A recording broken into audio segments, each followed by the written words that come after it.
Mən Gözəl Ayşə xanımı salamlayıram. Onun anası Nailə xanımı buradan salamlayıram.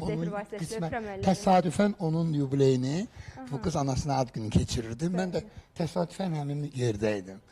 O qədər zövq aldım, o qədər gözəl gördüm. Və ola bilər insanlar ekranda xəbər yazıları yazdığına görə biraz fərqli görürlər onu.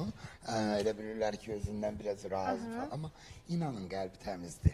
Mənə maraqlıdır ki, bir jurnalist olaraq ən çətinlik çəkdiyiniz xəbər nə olub ki? Bax, onu siz yayınlamaqda, onu insanlara işıq üzünə çıxartmaqda çətinlik çəkmişsiniz. Və ya sizi qəmləndirib, kədərləndirib, ola bilər ki, qorxudub. Yəni, ən yadınızda qalan o xəbəri işıq üzünə çıxartmaqda çətinlik çəkdiyiniz hansı olub? Necə bir hadisə olub? Necə bir yaşanılan bir şey olub ki, siz onu çətinlik çəkmişsiniz?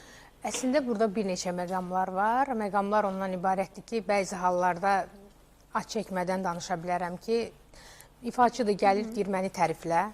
Bu tərif üçün əziyyət çəkirəm. Çünki o deyil deyə tərif üçün əziyyət çəkirəm. Digər məsələlərdə isə kövrəldiyim məqamlar da olub. O kövrəldiyim məqamlar nə ola bilər? Məsələn, baxın, Arif bəyin bir ifası var, hansı ki, möcüzə qadın.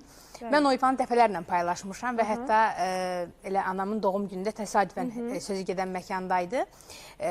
Anam belə göz yaşlarına boğuldu həmin o ifaya. Mən dəfələrlə Arif bəyin xəbərini yazanda, məhz o mahnını təqdim edəndə doğrudan da kövrəlmişəm və buradan istəyirəm, anam bizə baxır.